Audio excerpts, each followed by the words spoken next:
Ladies and gentlemen, boys and girls, welcome back to the Gaming Gryphon. This is Tactical Tuesday, and we are playing Shadowrun Returns. And if you remember, we are still in the offices. There's some blood on the floors. I had nothing to do with its creation, I swear. Mostly with the spilling of it. But, details. So, we were, going around the office, planting a few bugs so that we can hopefully pull one over on this guy right here. Okay. The top floors only accessed with expressed authorization of Eric Silverstar, our VP of Security. You can head to the lower floors if your supervisor wants. Hey, are these important? The guard thinks for a moment and activates his comm link. He turns his back on you and has a brief conversation. Then he turns back. Mr. Silverstar wants to see you in his office immediately.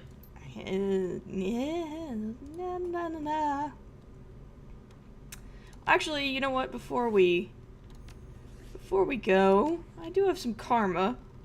I mean, I pumped up charisma last time.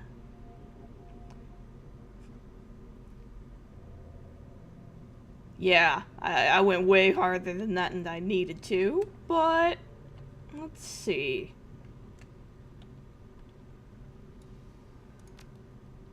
Maximum for orcs. Nah. I'm maxed on intelligence.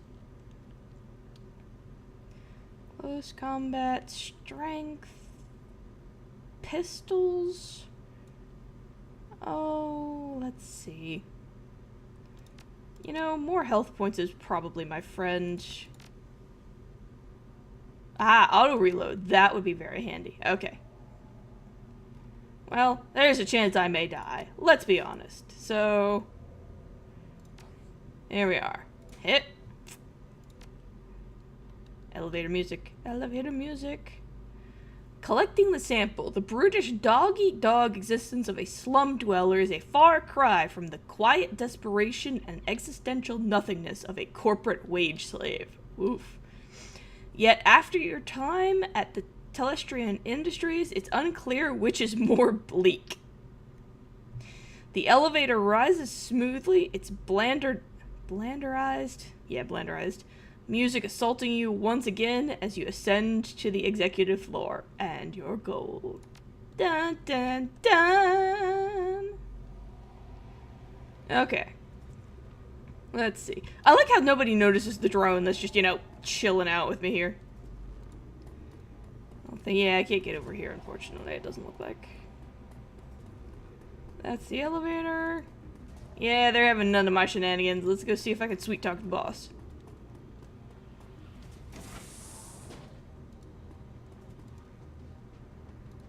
Hey, how's life? Eric Silverstar, there you are.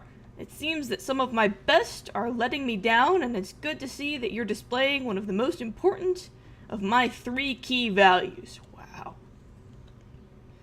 Well, it's duty above all, right?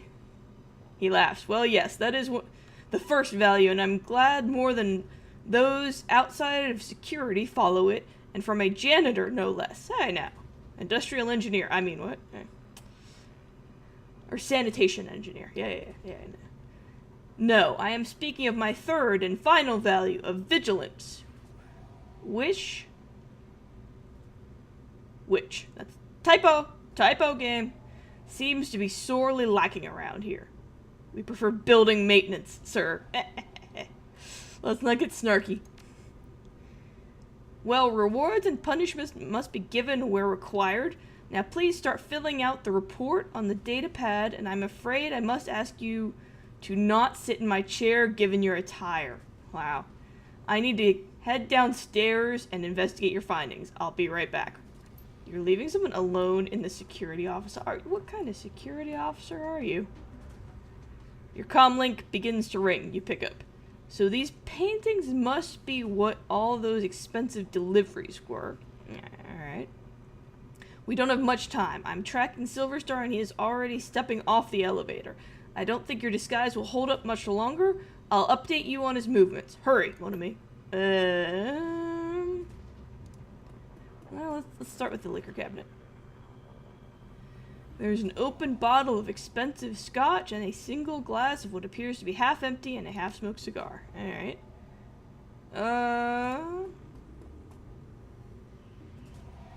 Painting is of a small lighthouse in an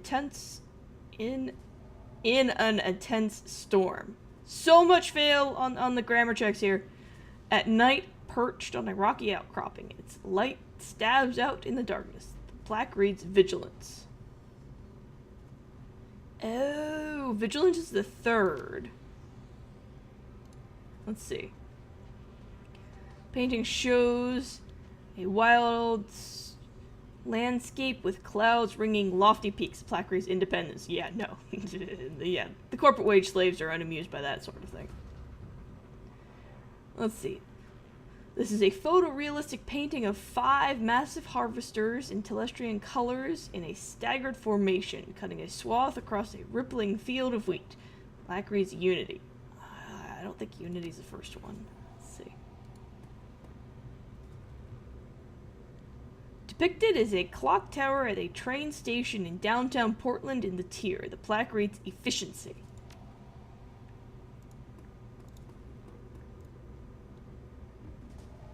This shows a profile of 3 elves in Telestrian security uniforms looking upwards at the flag flying in Telestrian logo. Duty, efficiency, and diligence. I think this is the first one. The first frame clicks into place and the plain side blacks in the wall. And I think it's this one.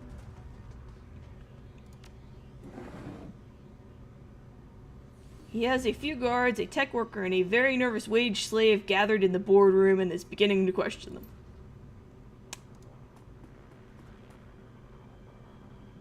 And Vigilance.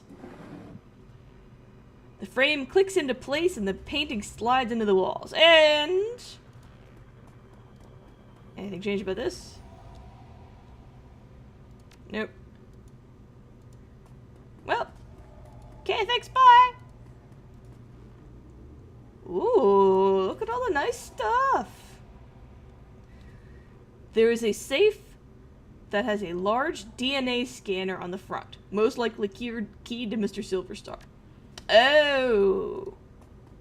Well, guess what we have? We got some DNA, bitches. Eric Silverstar's half-smoked cigar. Too easy. Which means this is all got to go sideways hard. There you are. With a click and a faint hiss of escaping air, the safe opens. Take the sample. Great work, mon ami. The time for stealth has passed. It has set off every alarm in the system, but I have unlocked the executive elevator and your path is clear. Head to the elevator and make your escape. GTFO!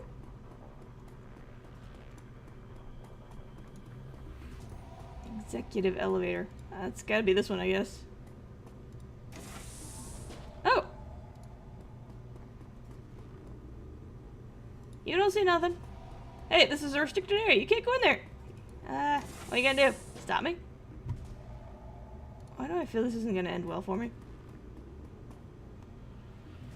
Okay.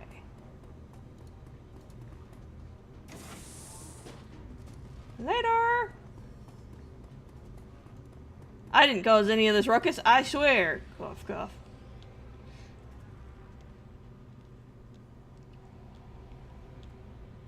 Alright. Uh-oh! Crapperjacks. Detective McCluskey stands smirking, surrounded by armed and twitchy Lone Star officers. Good morning, moron. Let's see. Good morning, Detective McCluskey. It's a fine day for police corruption, isn't it? What do you want, McCluskey? Hello, McCluskey. How'd you find me?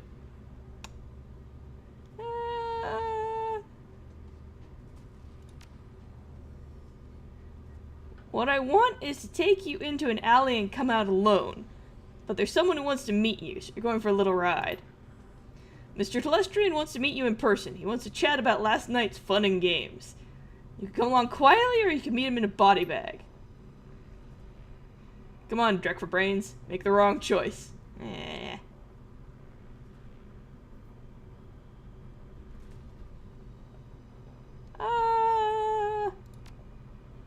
Damn, I was hoping to be able to bring you in feet first. Nah, shit.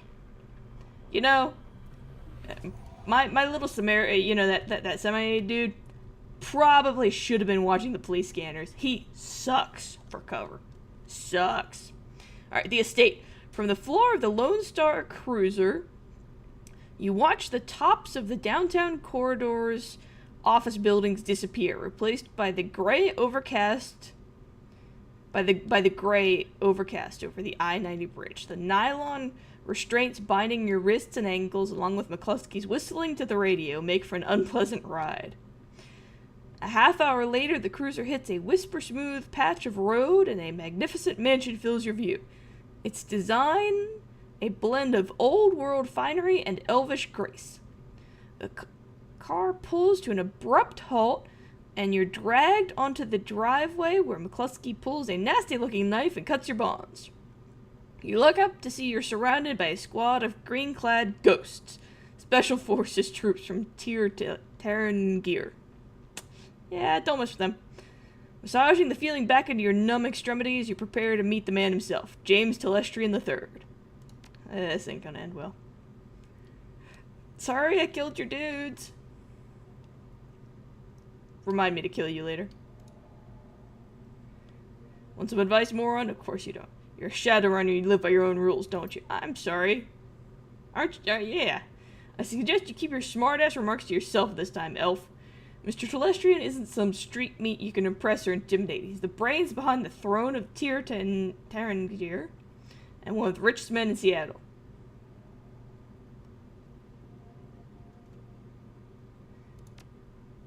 His eyes say, I'd love to kill you now, but his mouth continues to smirk. I got one of the richest and most powerful men in the Pacific Northwest taking care of me. Dumbass, what do you got? Honor, free will, indigestion. You're dumber than I thought. Enjoy your chat. I'll dispose of your body later. Suppose I'm not going this way?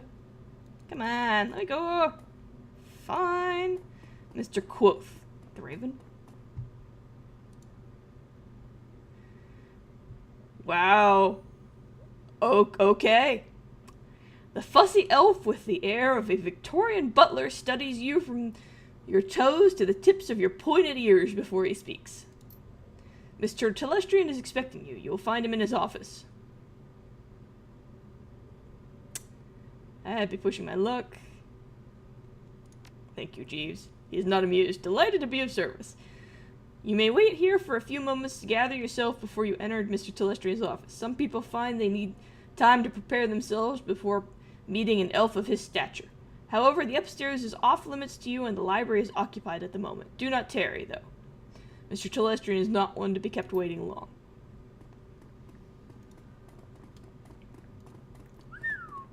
Fancy digs.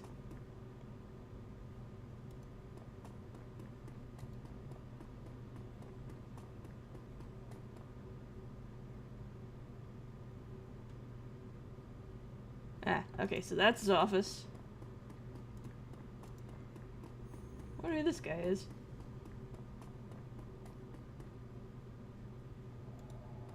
No. No? Okay, fine. Who are you? There's a twinkle in Algeron's eyes that wasn't... Oh, yeah, this guy works at the Seamstress unit. I think he was one of the vendors, maybe? Oh, but I do remember seeing him. Yeah, I knew that coat looked familiar. It's good to see you again. There's much to do.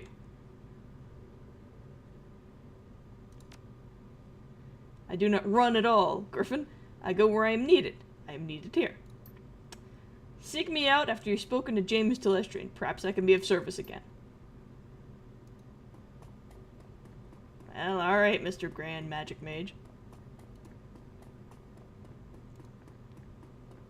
It is nice digs. Not gonna lie. Fancy. Well, time to go get murdered. As you approach, James Telestrian III looks up from the computer screen built into the surface of his desk and assesses you, calculating and cold. A practiced smile comes to his face. He vibes the kind of rich you don't get from Trivid. It's not the clothing or the trappings or the bow before your betters mansion. It's something else, the feeling that you're being categorized as a resource or a liability or a pawn. You've generated a considerable amount of damage to my office complex, killed or wounded many of my security personnel, and cost my vice president of security his job. In 24 hours, you've accumulated quite a bill with me, ma'am. How do you intend to settle your debt? Would you take a check? You already confiscated the container I took. I have no other bargaining chips. Etiquette Corporate. Once my current assignment is complete, I would be happy to discuss working off my debt to you. Let's be etiquette about it. That discussion may happen one day, assuming the outcome of this conversation does not result in your immediate termination. By termination, he means death. When one is in my debt, they remain in my debt until such time that I decide that debt is repaid. There will be no negotiation on that point. However, you have one piece of information which you might use as a bargaining chip in the little time you have left to live. Why you took what you took. I am interested to know why you and your team of criminals fought your way through my security teams up to my private office to access the Matrix and uncover the location of a simple research project. Oh, wow.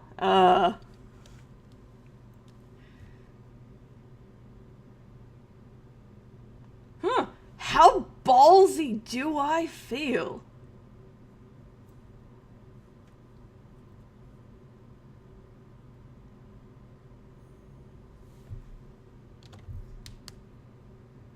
I mean, do I feel like blackmailing this kind of man?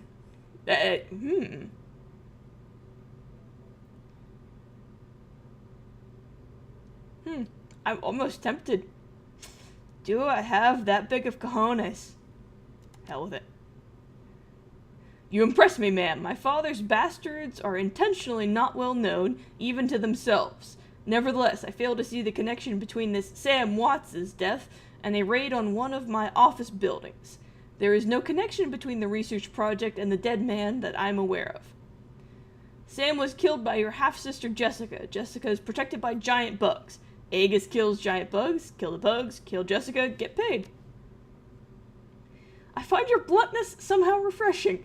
He touches a button on the desk. Mr. Quoth, please ask my daughter to join us. Oh, snap! We saved her. The young, pretty elf has dark circles under her eyes and a haunted expression on her face. She recognizes you instantly. It's you!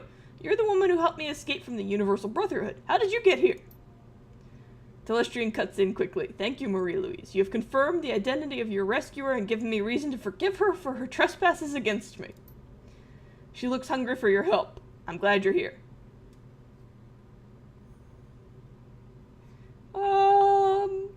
Good to see you got out. I'm not okay. I can't sleep at all. I'm afraid that this is a dream and then I'll wake up there and still be there with the bugs. You can relax, Marie-Louise. You are safe. It is over. No, it won't be over until they're all dead. She shudders. You didn't see them. You don't understand. You and those men you flew in here, all you do is talk. It's just like you form a committee, Father. I knew that someone had to take action. That's why I got Harking involved. The already cold exterior of James Telestrian III turns to ice. I see. It was you and your crippled little friend who leaked Aegis to this woman. We will speak of it later, in private. Now then, Gryphon. There are people I wish you to meet. The committee, my daughter alluded to. This is a rare opportunity for a woman of the streets such as yourself. I urge you to behave. We will adjourn to the library.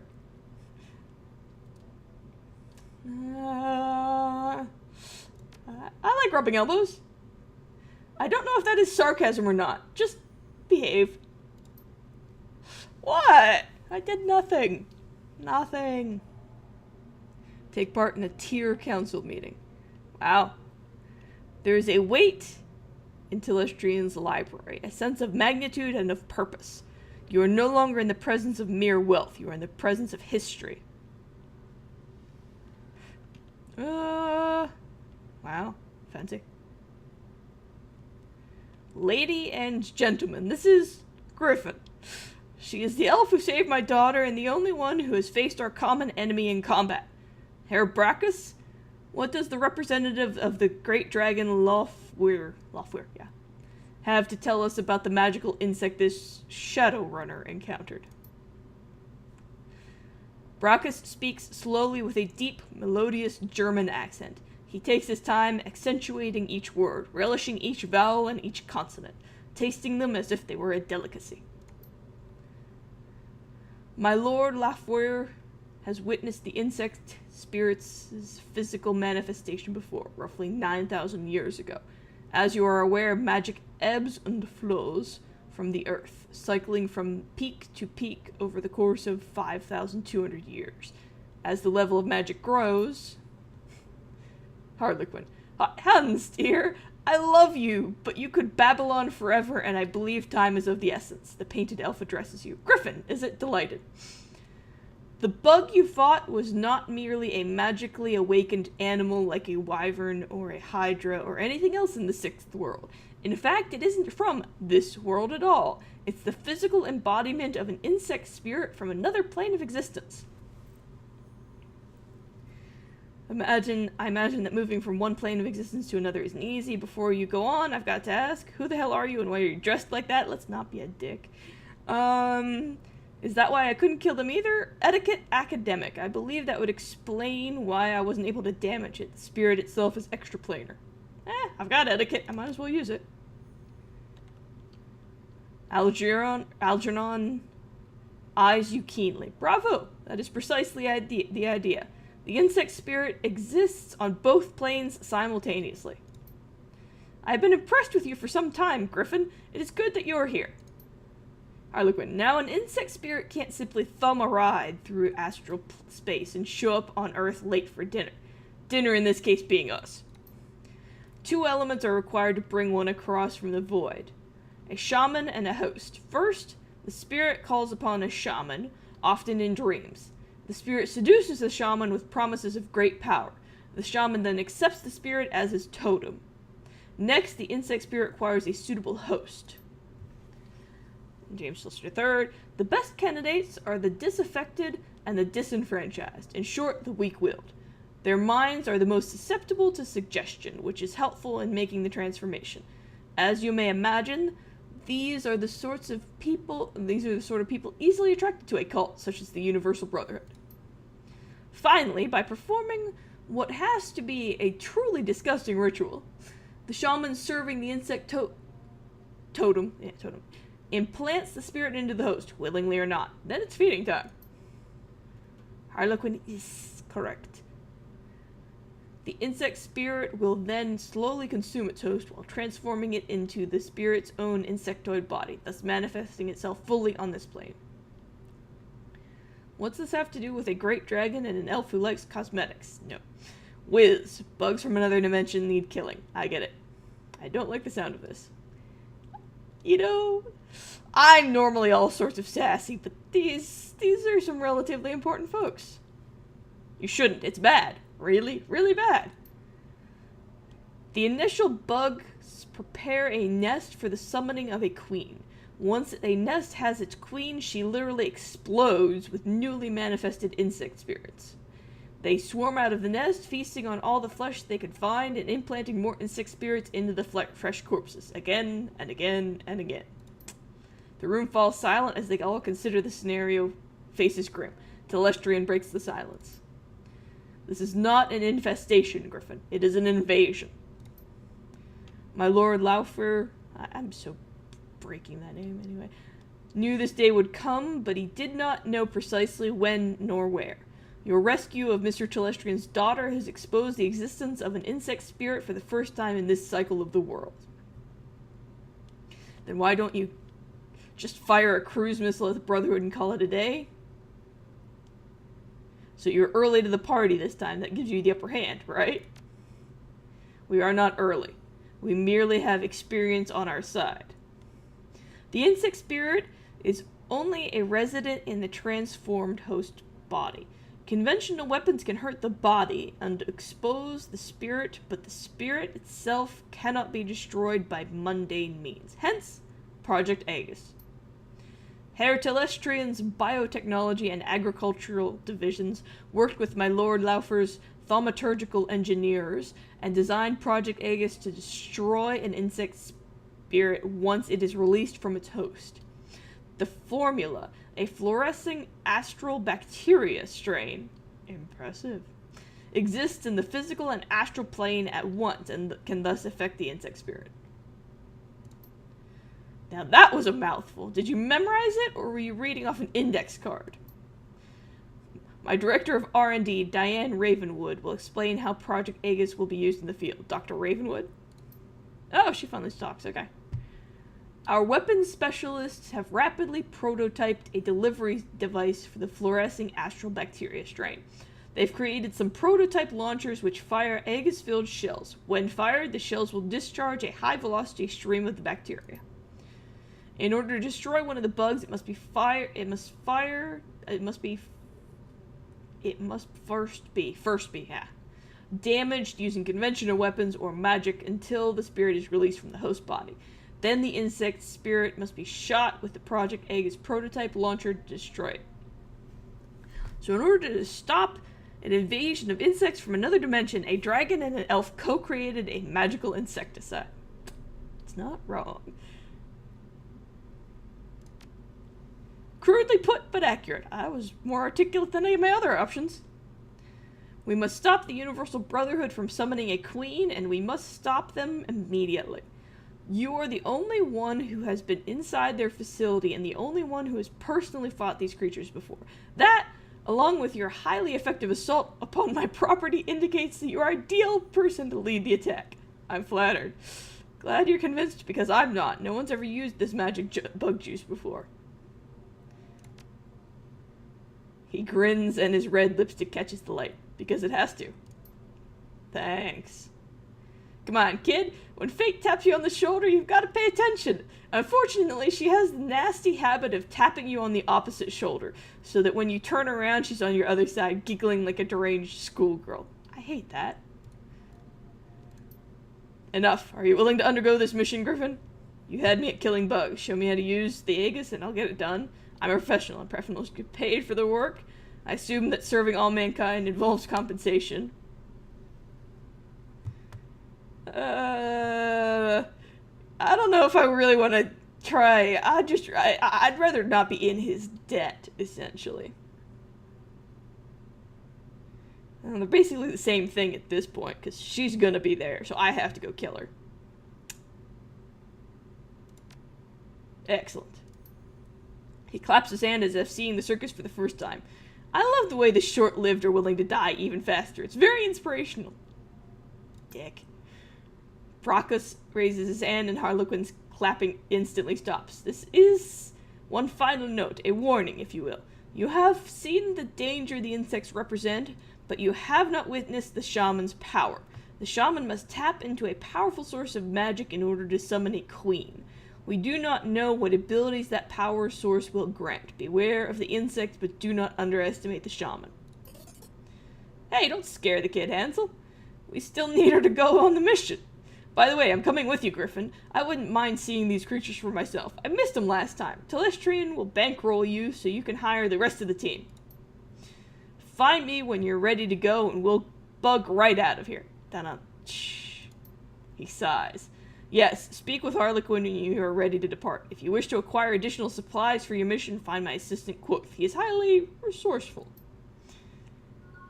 Well, alright then. Yeah, we're definitely gonna get some supplies. Okay. Well, I think that's it for now. We'll call it. This is the Gaming Gryphon, signing off.